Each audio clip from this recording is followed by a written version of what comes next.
morning, officially. So what I have next to me, I have a couple of yoga blocks. I've got a pillow, a blanket, and I have a strap. So I'm just gonna keep those things handy so that I can use them when I'm ready to use them. We're gonna start in some sort of a reclining position. Now, my suggestion is gonna be that you create some sort of almost like a fish pose. So you can do that either through taking a blanket and rolling it up or folding it up so that you get kind of a, when I fold it, it's a little flatter, it's a little more comfortable. If I roll it up, it's a little pushier, so it pushes me up a little higher in the air. So you can do that down the length of your spine, or you can do, I'm gonna use 2 yoga blocks. So I'm gonna put 1 yoga block under my shoulder blades, 1 under my head. This is a little bit pushier, it's a firmer surface, so it's gonna resist me a little bit more. So I get a little bigger opening from this. The blanket is a little more gentle, so depending on what my mood is and how my back is feeling, I might choose one way or the other. Now, the firmer the object that you're using, or the, maybe even the taller or the thicker, the more you want to take your time to get it positioned just right. So with blocks, you really want the shoulder blades to rest on the block. If the block is much lower than the bottom tip of the shoulder blade, it'll poke into the vertebrae, which is not comfortable. But if the shoulder blades are resting on the block and you've got like the bottom tip of the shoulder blade just around the bottom edge of the block, the weight distributes really nicely across the big expansive blade. And so it's very comfortable. It's, maybe not lazy boy recliner comfortable, but for me quite comfortable. And then the arms can relax. This gives that sort of fish pose shape. Now, if I took this block out and let my head drop back, that would be much more in keeping with the fish pose, but I really prefer the head to be supported. So it's much more comfortable for my neck if I have the head supported. And I like my block a little higher, so my head is just supported a bit higher than the edge of the shoulder. But you can certainly do level as well. I'm just tucking the shoulder blades under one more time. Now, I have my legs out straight. You can certainly do a little butterfly, or you can rest the soles of the feet on the floor and do more of a constructive rest. So just whatever's more comfortable for you. And this is, it's like being held in a cobra. So the lower you get to the ground, the more this might feel, the more mild or better this might feel. So you really want to go with what's right for you. And putting something down the whole length of the spine might be better than just the upper back. So once you've made the right choice for you and you've settled into your position, I'm just going to take a moment and notice the breath. I'm just going to encourage the breath to be a little deeper, a little more rhythmic maybe than not. A little deeper than normal.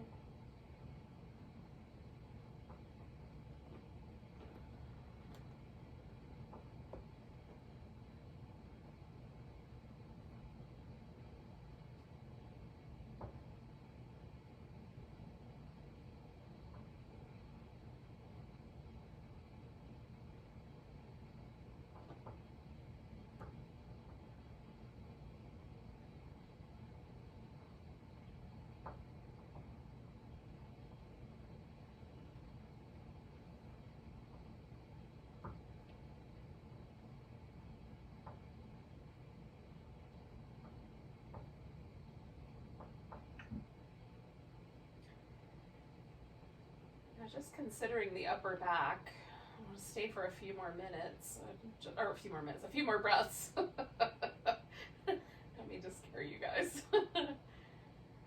Just consider how this area of the body, the upper back, the neck, the shoulders, might be places where we carry a lot of stress and tension, particularly around our job responsibilities or roles that we play in the world.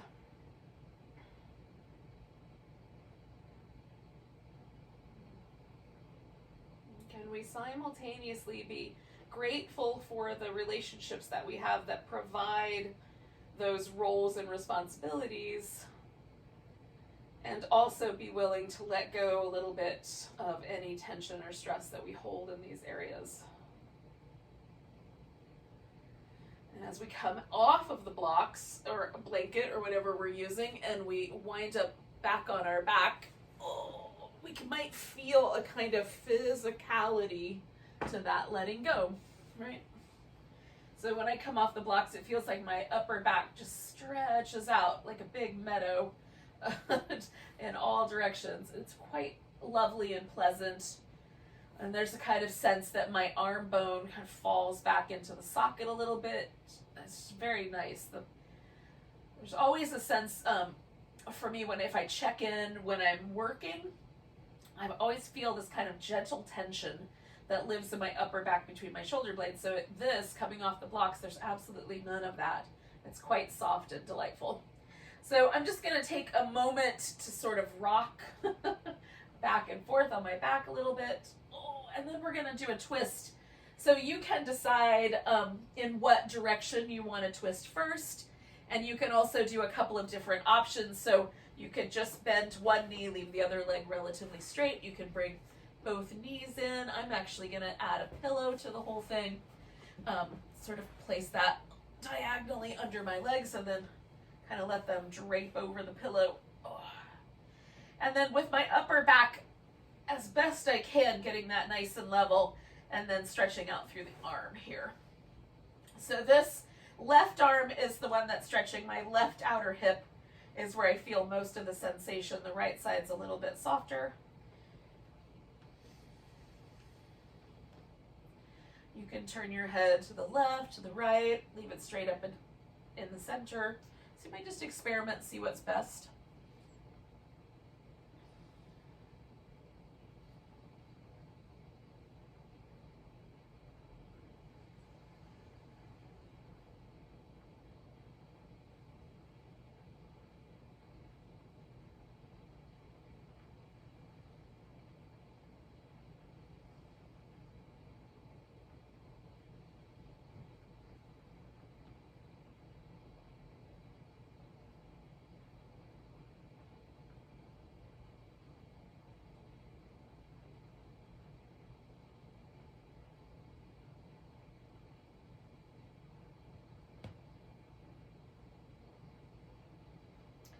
I'm going to do one more breath here.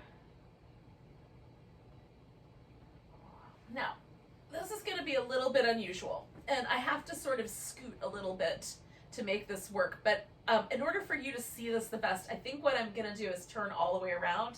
Normally what I would do is I would stretch my arms over my head, roll onto my belly, and then that same left arm, you might be able to see this, the same left arm that I was just stretching out is going to also be the arm that I'm going to stretch here. Now, I need a block for my head, and I might wind up using my pillow again, but I stretch the arm out slightly lower than my shoulder. I like the palm up, and then I take my right leg back over so that I can adjust the shoulder, and then this, I can leave this foot on the ground like that. That's comfortable.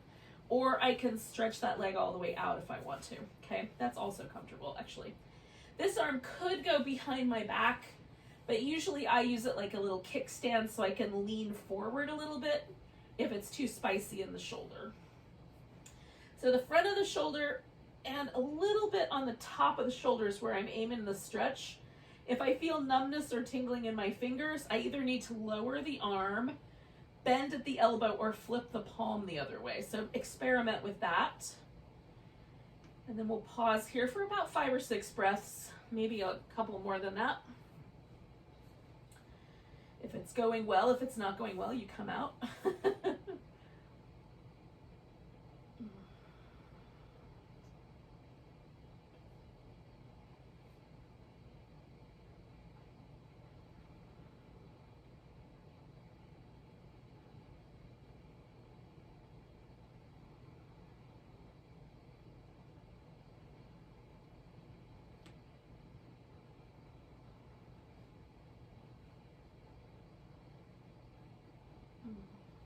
So I'm going to do 2 more breaths. It's feeling pretty good to me. I'm feeling that sort of sense of letting go happening in my shoulder that I'm always looking for.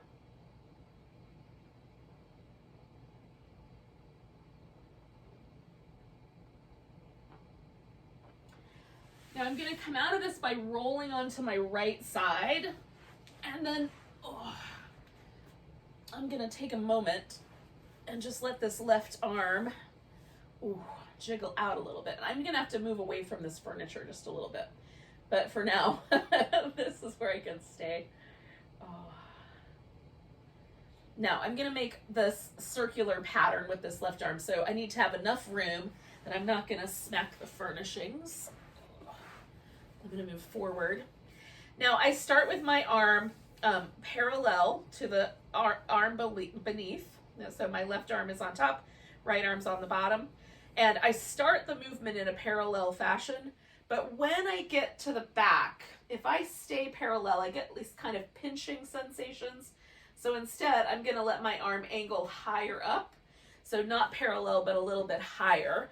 And that is going to give me a little better range of motion for my shoulder joint.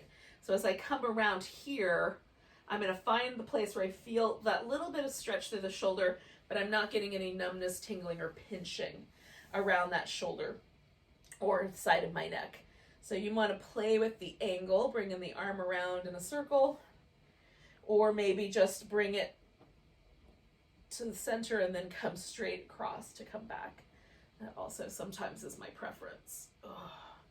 So 3 more circles, reaching the arm out as you go. Kind of stretching forward, stretching up, stretching around the back. Sometimes I find that I wind up not having as much room as I did at the beginning. Okay, so there's our left arm. So now we're going to come all the way back to the center onto our back. I'm going to do some little windshield wipers for a moment. And I just want to notice the left arm versus my right arm. And is there a difference in the shoulder? And is the difference pleasant? So I can know if I should do exactly the same thing next time. So I'm doing the twist first. So I'm taking the legs over to the left. And again, I'm going to use the pillow as kind of my base. Finding this position with my right arm that doesn't cause trouble. I want my right shoulder on the floor. So sometimes for me, like straight out to the side is better, like a T. Sometimes more like the Statue of Liberty feels nice. Sometimes bending the elbow, so it's a little more like a cactus feels better. So I just experiment until I find the right answer. And then I try to let myself get really heavy, relax. Again, we're working with this area of the body, this upper back, the neck, the shoulder that carries a lot of that stress and tension from our regular job kind of life. And not just job like in terms of employment, but like all the things we take on, all the little responsibilities and the tasks that we take on, those all load themselves, it seems, into the shoulders. There's a reason that Atlas in the myth carries the world on his shoulders, because it's a metaphor, really, y'all. That's what we do.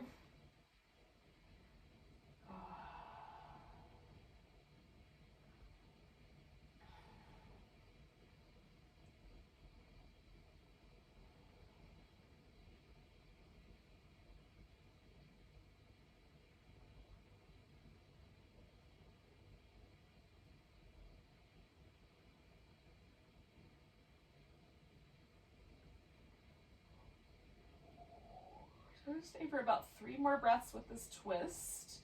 And then we're going to do that weird little roll thing. Roll onto the shoulder again.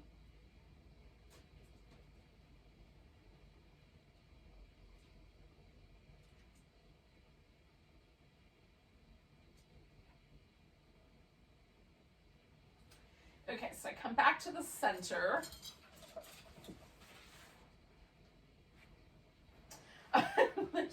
There's been some movement in my furry coworkers. I'm gonna roll onto my belly.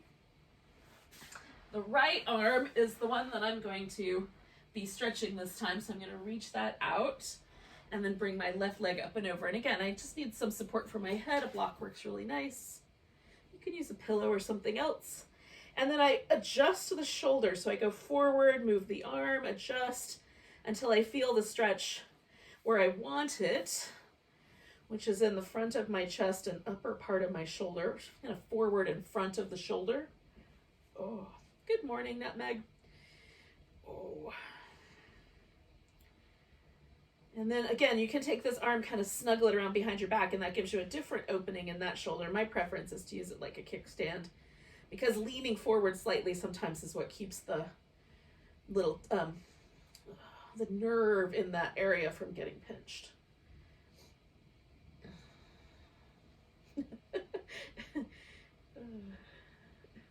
Hello.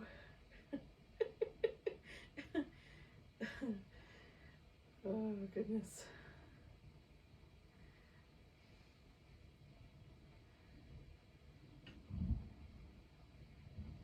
So we're going to take about 3 more breaths here.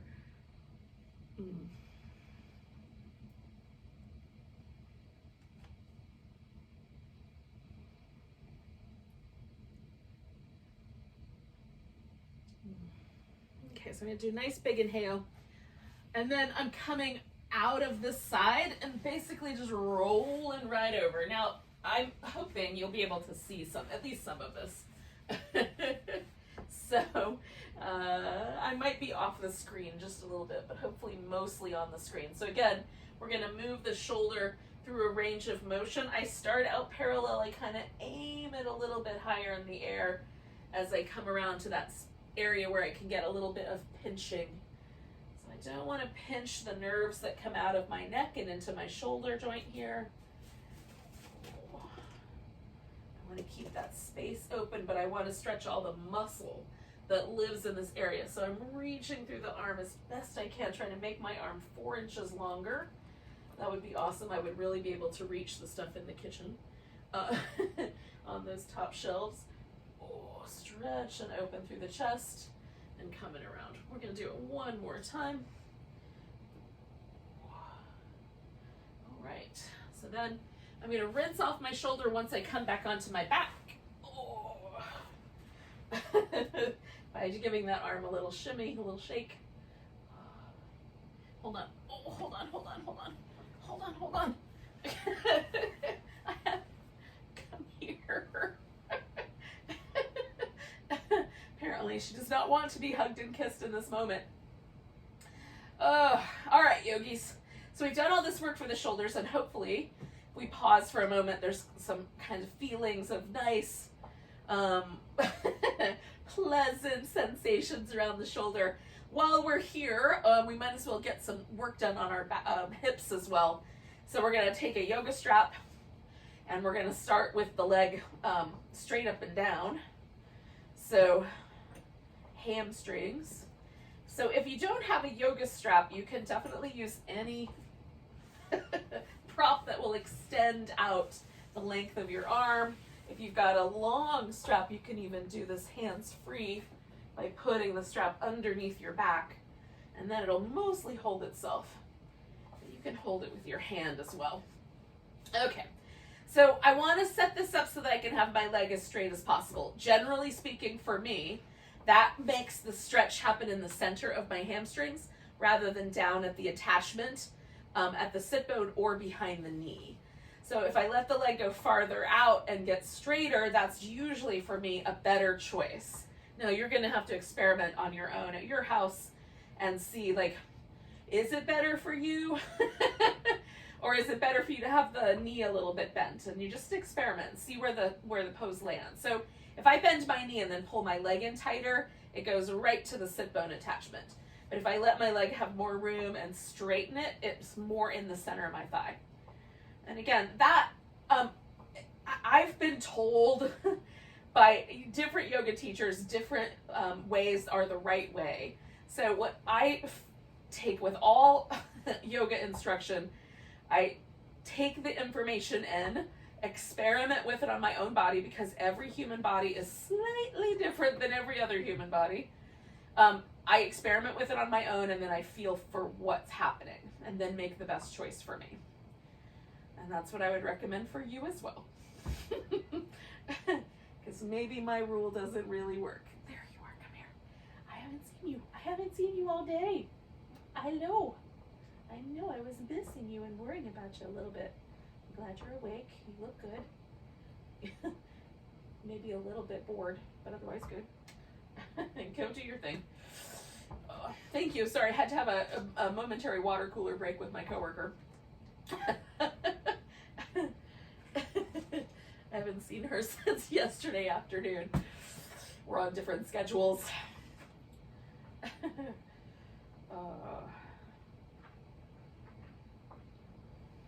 So I'm going to stay with this stretch about 4 more breaths, just shy of 30 more seconds here.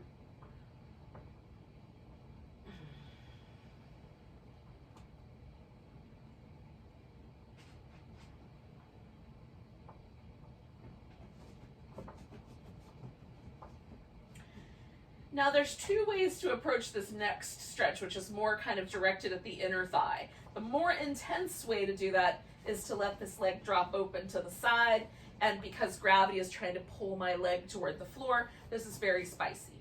So if it's too spicy, I can add support, like put a block or a pillow underneath the thigh, and that will definitely create a little bit of support and structure there. The other option is to do this by rolling onto my side and working with the leg still going straight up. So now my relationship to gravity has changed, but I'm still working this inner thigh, right on?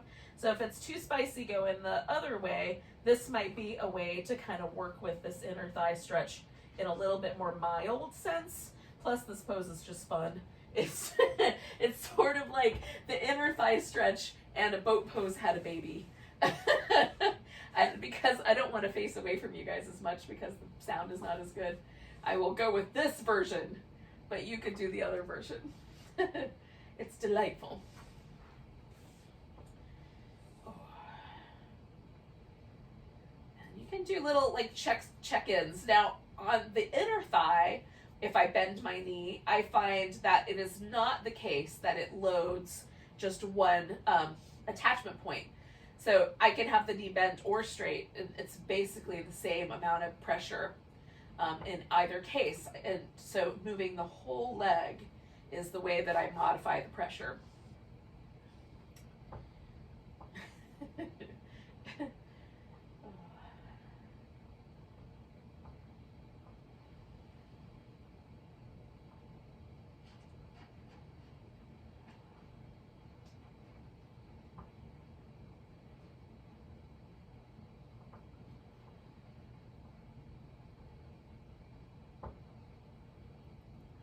Take about 4 more breaths.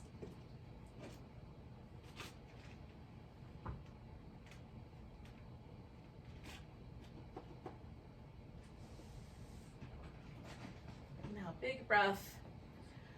And then I'm coming all the way back to the center. I'm going to release this leg, and I'm not quite done here. So I'm going to put my left foot on the ground and then just drop my right leg over the top. And then, I'm going to do these little back and forth sort of windshield wiper moves. Now, for me, when I go over this way on the right side, I feel quite a lot of spiciness in my external hip rotators. Going this way, it's mostly a twist, right? I feel it mostly in my spine and my abdominals. So I just go to the point where I feel sensation in either direction, and that's enough. You can certainly drop the legs all the way to the floor if that's better for you.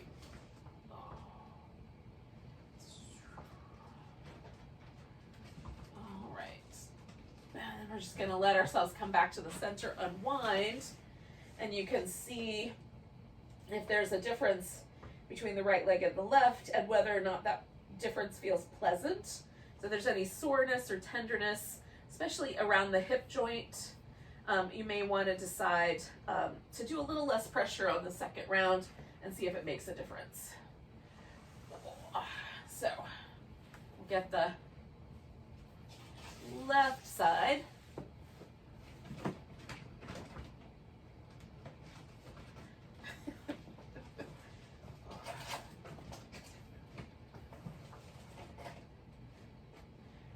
my coworker is awake. I believe she is going to be rustling about in all kinds of ways. So I apologize for any rustling noises that you hear in the near future or now. Ignore those. Stay with your breath.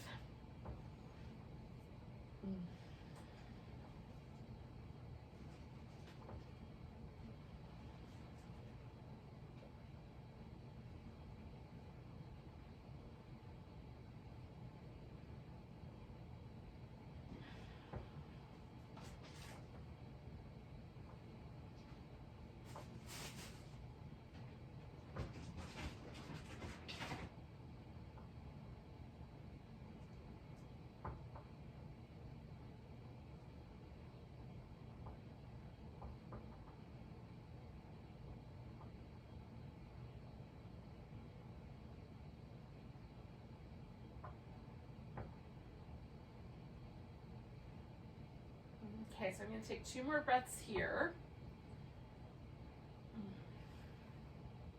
Now, largely because taking my leg out to the side involves kind of furniture, I'm going to go ahead and roll onto my side here and do my inner thigh this direction. But you can certainly go onto your back if that's the way you did it last time.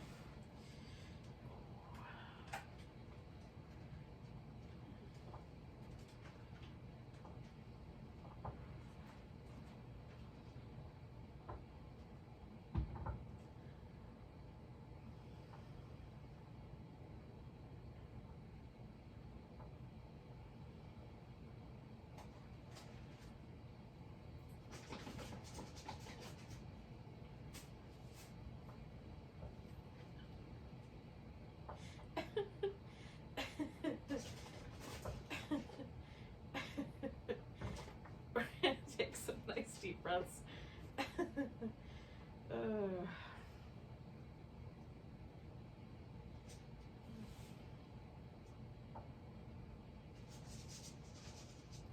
There are all these yoga classes out there in the world where you can do like yoga with baby goats and yoga with chickens and yoga with cats.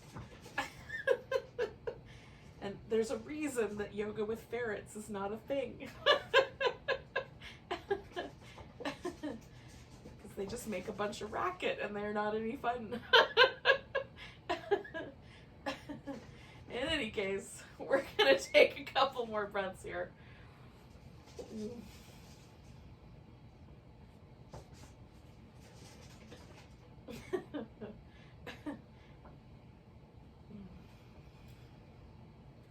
They're having fun. They're just not having fun with us. We're going to take one more big breath.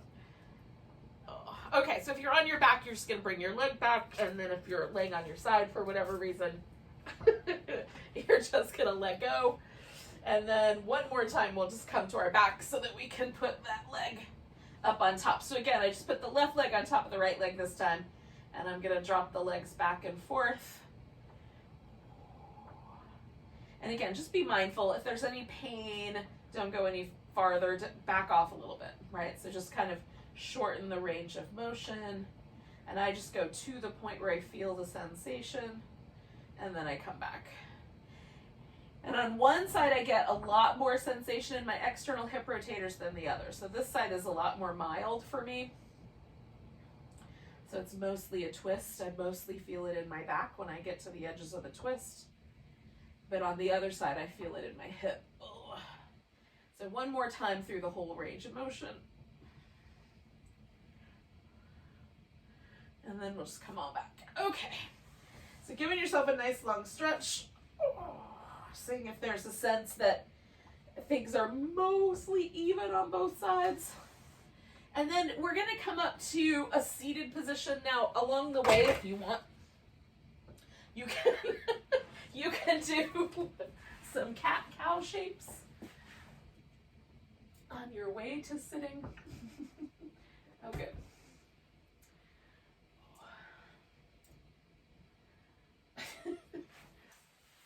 So ferrets have a favorite game. I call it playing with gravity, where they push things off of tables to watch them fall. So any loud crashing noises in the near future is largely that. Now when you're ready, you'll come to a seated position.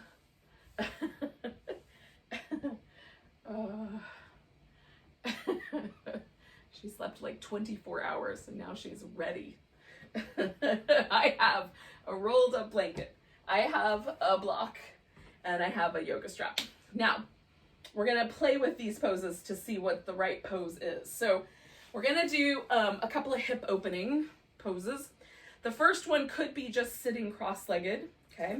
And then sitting up tall or folding forward. Possibility number 2 is that I can get my knees to cross over one another, okay? And for me, I have to elevate my hips to make that happen. Possibility number 3 is I can stack my shins on top of each other, or just a little alternate is to take the leg forward and position it up on a prop like a block. And you can, of course, fill any spaces in to give yourself a little bit of extra support and help there. Now, first order of business, sit up nice and tall. And if just sitting up tall or slightly leaning back is already enough pressure in your outer hips, then don't go any further. If it feels like there's room, you can fold forward.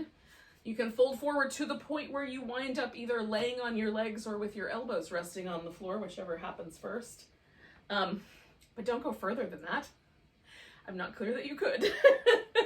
So you just like someplace. For me, just leaning slightly forward is all I need. I already feel that stretch. If I try to go any further, it's all gonna land at my knee. Oh. Now I've got my foot flexed here. I'm trying to keep my shin bone really even and straight because that keeps my knee from being twisted. And it feels more pleasant.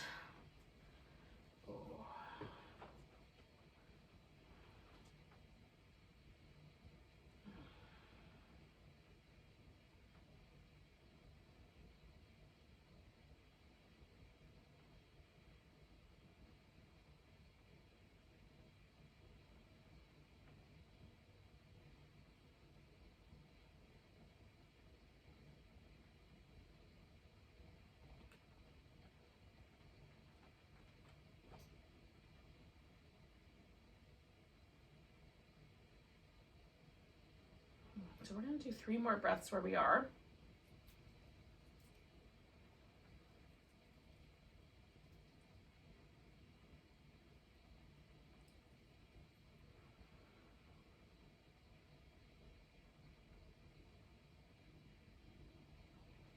Okay, so then I'm going to back off, let go with my top leg, and then this leg is going to come out to the side. Now, it can come out to the side, way out like a V, or out to the side a little more kind of close to the center line. So that's really up to you. I let the blanket hang out under my knee because that makes my knee more comfortable, and if I want more support, I can always stick the block underneath this side. Now we're gonna fold forward down the center. If your leg is closer, you can fold more over the leg. If you want, you can turn and fold over the leg. That can be an alternative version of this kind of forward bending shape. And if your pelvis doesn't lean forward very easily, then again, you have some options of staying more upright, of elevating the hips so you can actually sit up on the edge of the blanket, and see if either of those options would work better.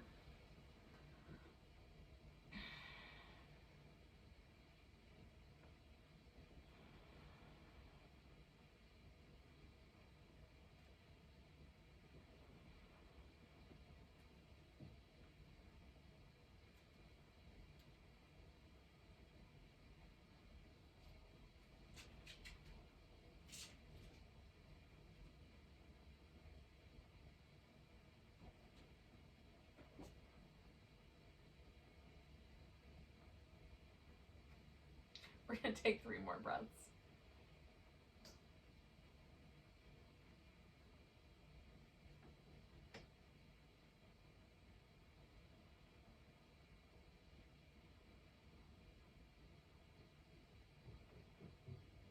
I'm going to take a big inhale, come all the way up.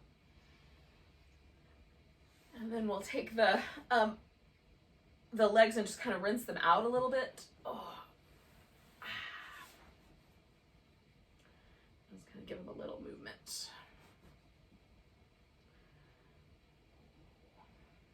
Now we're not entirely done with this one side, but you have to make a decision about how you think this is going to work best for you.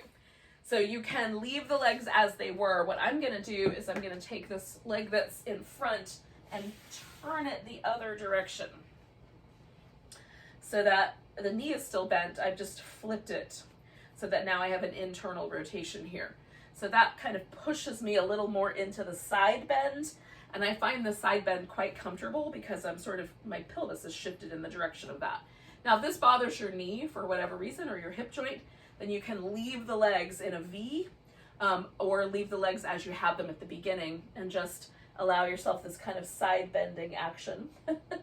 That seems appropriate. You can reach all the way over and grab your toe if you want to. I don't find that necessary. Just reaching over is good. And you could, if it feels crummy in your shoulder to reach over, you can always wrap your arm behind your back as well.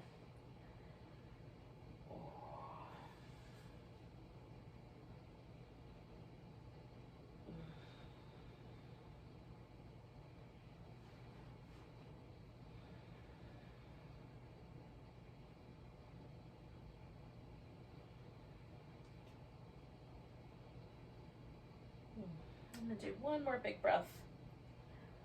Oh, and then I'm coming out of this is going to be like kind of leaning, bringing the leg around, and then pausing for a moment and letting my spine readjust itself.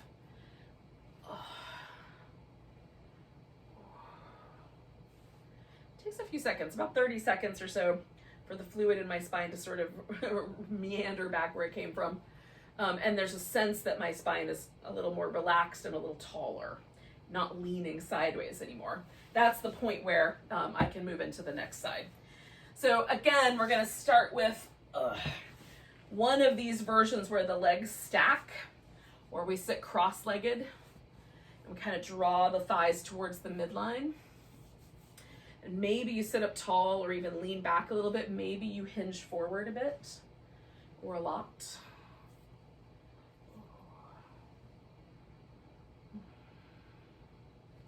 And again, we're just looking for this kind of outer thigh, outer hip, glute area is where the primary sensation tends to be, at least for me. You might feel it more in your inner thigh because we're bringing the legs closer together, which is unusual.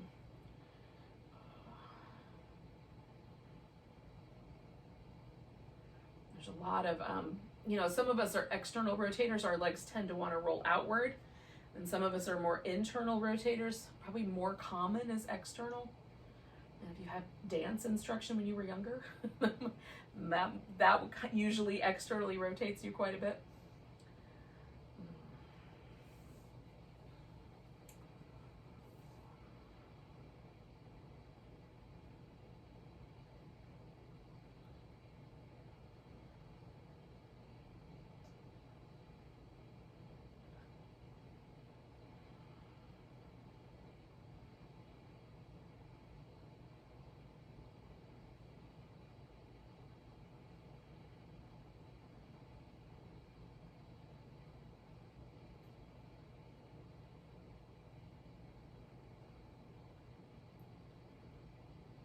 So I'm going to take 2 more breaths.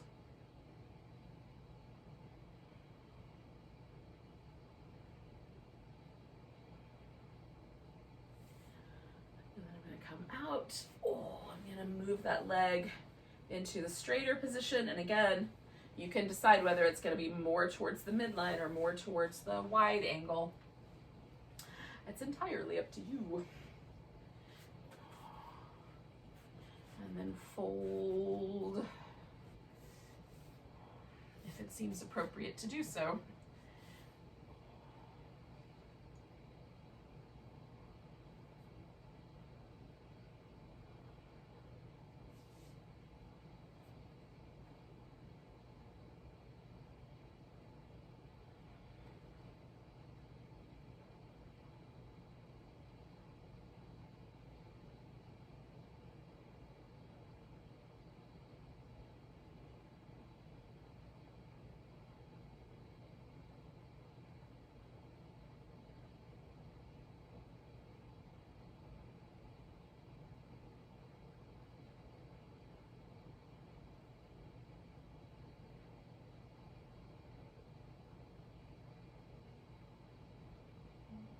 Okay, yogis, we got 3 more breaths.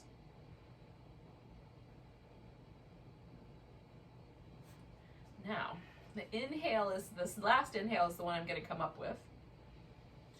So I fill up and then come all the way out. And again, just take a moment if you like. If you're going to do this leg the other direction, give it a moment to sort of rinse out that kind of pose that it's been in. And then we can bring it around for the gate pose, or you can leave it as it was and do your side bend with or without a little shakeout.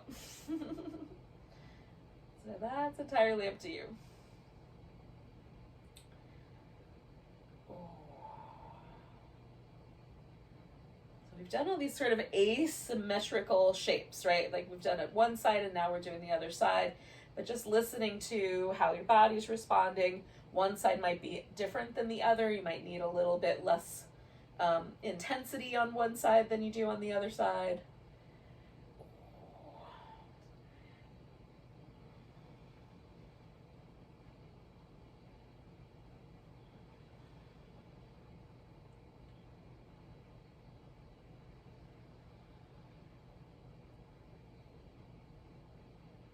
So 2 more breaths, maybe 3 if it's feeling really nice.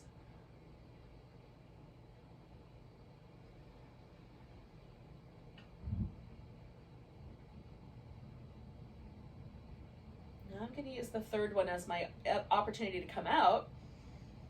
Nice big inhale, bringing myself out, and then exhaling. Oh, you might stay and then come out with your next breath. Oh. Oh, yogis, yogis, yogis. So again, I'm just waiting for this, there's this moment. Spine stuff is very interesting to me. Often I get these really kind of interesting little sort of whooshes of well-being when I come out of poses that involve moving my spine around in various ways. It's delightful. I hope you get those little moments too. But now what we're gonna do, if you're ready, if you're not ready, you're not ready, don't go yet.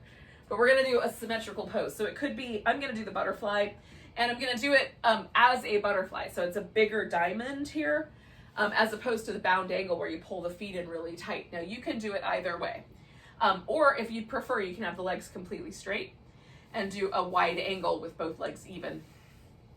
Or even bring them closer together and do the Paschimottanasana, the seated forward bend. So you're just kind of finding your way into a shape. Now, right now I'm lifting my heart so that I'm trying to keep my spine aligned with my pelvis. In a few moments, I'm gonna let my spine drape over. And for my low back, that's okay. It doesn't give me any discomfort. But if when you drape over, there's any sense of pinching or anything that makes even like a leg or down your hip, if it feels uncomfortable, there's nerves that go out of the spine, down through the glute, you know, around under the buttock and around the outer hip. So if those places feel uncomfortable when you round your back, come back to a more even or extended spine.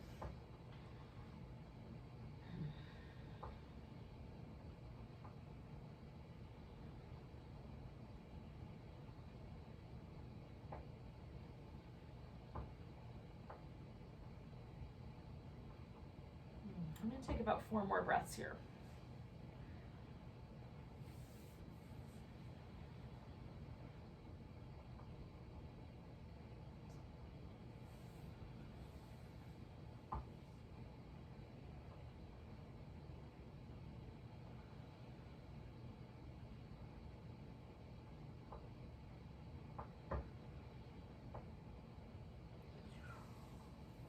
So I'm going to come up with my inhale, give myself a little rinse. So we have one pose that we're going to do, and then kind of a rinse, kind of a in between poses, and then Shavasana. So we're going to do an inversion.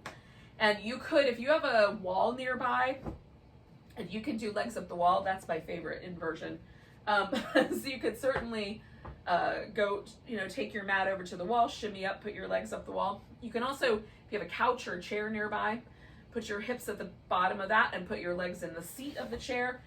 Or if you have some yoga props, and you can do this, you can follow along with what I'm going to start with is I'm going to do a kind of position where I put my legs up over top of this. It's called Stonehenge Pose. So I've taken 2 yoga blocks and a pillow, and I've created a Stonehenge. And then I'm going to throw my legs up over the edge of the Stonehenge and then play with it. See if I want to make it a little bit more tall. And I can also, I have a blanket nearby, so if I want to put that under my hips to elevate a little bit further, I can. Oh, we're going to see if I can get in here without knocking it over. That's the tricky bit. So, actually that feels pretty good. So I think I'm just going to stay right where I am because I've managed to get my legs over the top of this pillow and not knock it all over. And this is a really mild inversion, right? So my legs are higher than my hips and my heart. If I get my hips higher, that takes it up another level. Legs, hips, heart, all over your head is a full inversion. Really, anything getting above your heart is good. So we're golden if we're just legs above heart. This is pretty good. Now, you can, of course, do a supported bridge or something like that as well. So if you would prefer to do one of those options, you can certainly do that. And from time to time, I will, with my little Stonehenge, since I'm not knocking it over too badly, I'll give myself a little shimmy with the legs. We've already done a little bit of inverting with the legs, so it's pretty good just to stay here. And so inversions help us to, it has some interesting side effects in terms of stress hormone. It seems that when we do yoga poses where we get our legs over our heart or over our head, there's a kind of reduction or a lowering in the amount of stress hormone that the body produces. I'm not sure what the mechanism is on that, like why it works. But a number of studies were done in India where they kind of used larger and larger sample sizes and different inversions, and they all seem to be effective.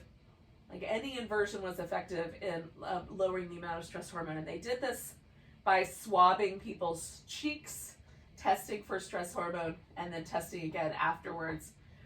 So that was the methodology. Now, it's possible that any yoga poses will work, but they specifically honed in on the impressive statistics of the inversions, which for some people lowered the amount of stress hormone in their bloodstream by as much as 20%, which is pretty high. For any one thing to create an impact that big is pretty wild. So it wasn't everyone in the sample, but it was enough people that it was significant. Statistically significant number. So, who knows? But if you like inversions, if they seem to calm you, then I say go with it. And then the other thing that they do is they do help lymphatic fluid move. They do lower our blood pressure a little bit temporarily. So those are all things that can be beneficial. I like to do them a lot in the winter because I like this kind of notion of, like I may not be moving as much, like I'm not outside roaming around in the garden as much in the winter, and so it just gives me a little bit of a different way of moving.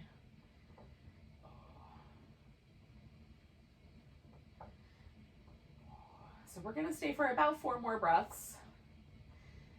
Now, legs up the wall is delightful enough that you can even stay with that pose or legs over the chair, any version of that, even this Stonehenge. We could certainly stay for 15 or 20 minutes without any problems. For some people, that's too long. You could definitely test it out on your own. I just kind of built my way up in my experiments up to a half an hour and decided that around 10 minutes was pretty good for like maximum amount of inversion time that I really needed to invest in.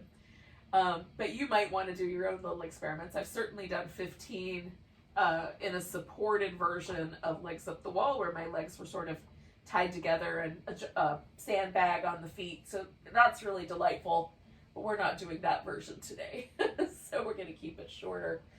Now, you're going to bend your knees if you're in legs up the wall, and if you're doing like a little Stonehenge kind of thing, you can just bring your legs into your chest.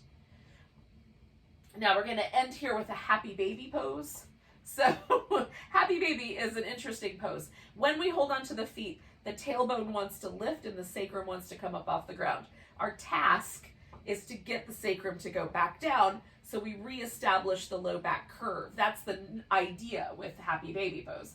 So you can hold on to your toe, you can hold on to the side of your foot or your ankle, or even you can bring the toes together and hold on to the shins.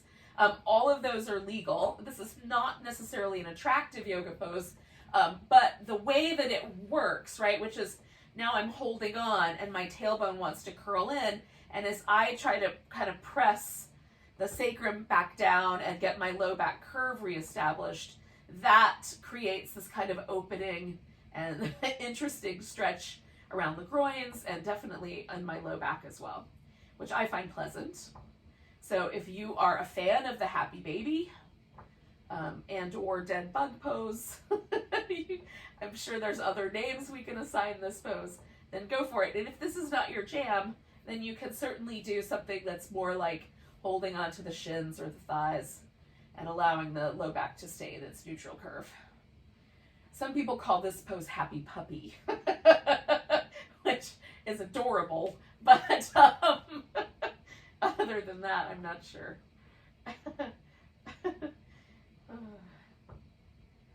You can call it whatever you want.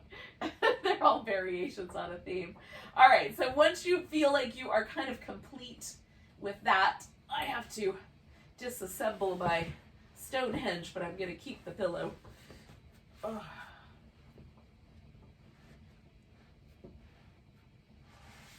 Because then we're going to do some Shavasana.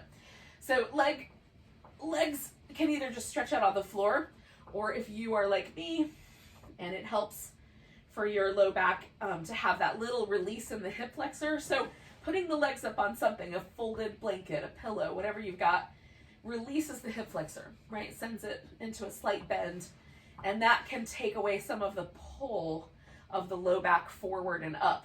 So if that tends to be a problem for you, this is your jam. Put something under your legs, and it can be anything. Anything you've got, some throw pillows from the couch, whatever you have at your house. Oh, and then it's winter time. We're pretty close to it. So for me, having a blanket to cover up with is really nice. You can also put a little eye pillow over your eyes. And here's just a little tip, not for today, but going forward. If you have a crock pot at your house that you don't use much, you can bring it into your yoga room, plug it in, put it on low, take your eye pillow, especially those eye pillows with the little flax seeds in them, put that in the crock pot and put the lid on it. And at the end of yoga class, you can take the eye pillow out. It'll be all warm and toasty. And then you can put your warm and toasty eye pillow over your eyes or on the back of your neck or wherever you might want the warmth. It's just a little tip from me to you for extra yumminess during your wintertime yoga classes.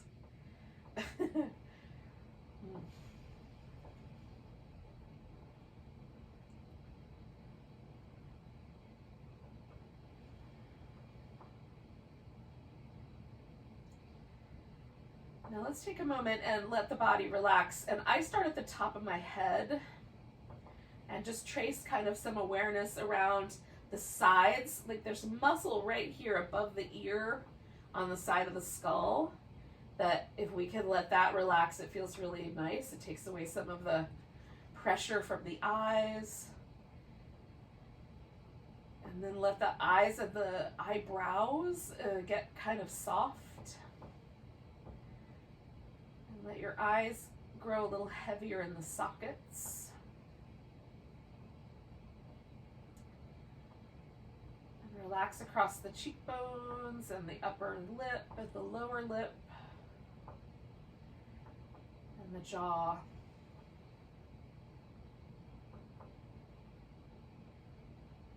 And let your face take on a kinder, softer countenance.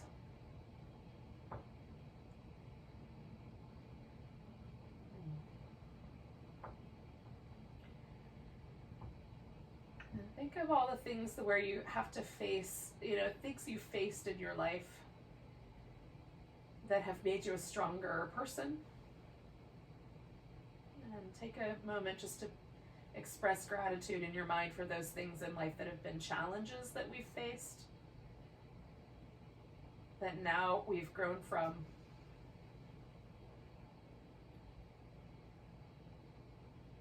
Because often it's the challenges that make us the people that we are. And as you relax your shoulders and your arms and the palms of your hands, your upper back and chest, take a moment and be grateful for the things in your life that are, related to the roles and responsibilities that you have. Usually our responsibilities are, in order to support ourselves or support others. And so be grateful for those relationships that we have, our friends, our family. Even though at times it might feel like a burden to shoulder that responsibility, it's also a privilege.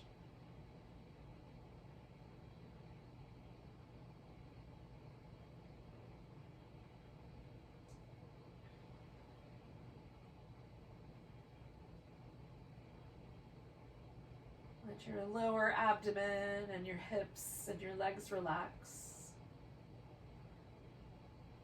And the yogis tell us that our hips are places where we store really deep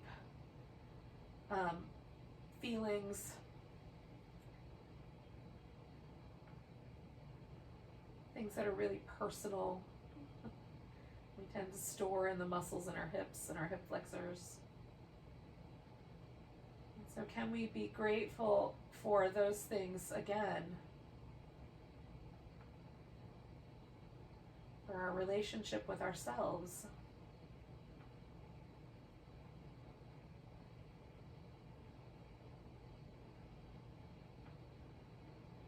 And our willingness to show up for a mindfulness practice like yoga.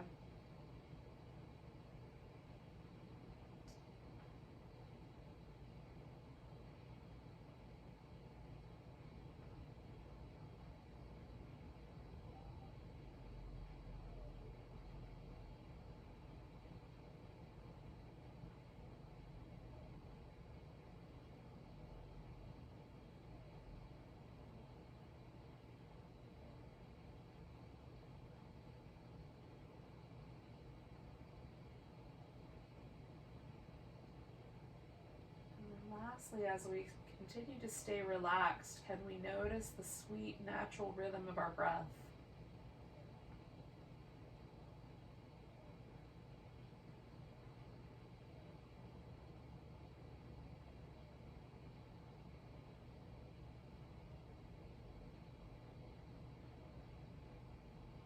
In a time where we're faced with a global pandemic that takes away our ability to breathe, can we, for just a moment, be crazy grateful and in awe of this beautiful tool, the breath?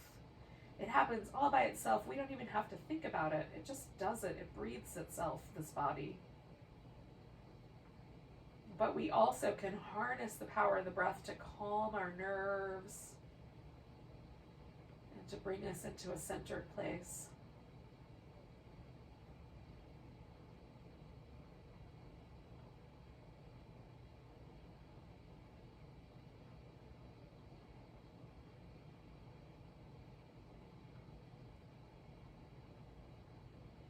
So when you're ready, take a really deep breath. Let go with a big sigh. And then you're at your house, so if you want to stay longer, I'm not going to stop you. But otherwise, you could start to wiggle your fingers and toes. Ooh.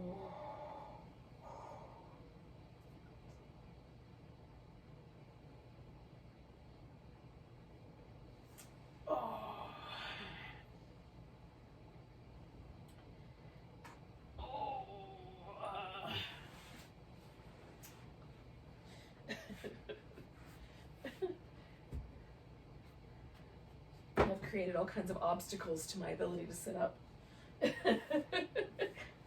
All of my own making, which is normally how obstacles go in my life.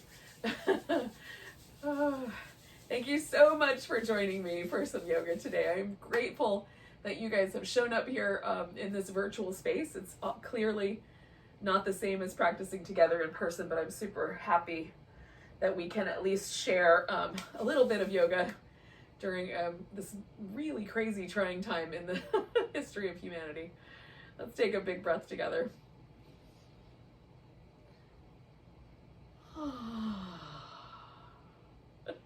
Namaste. Candy.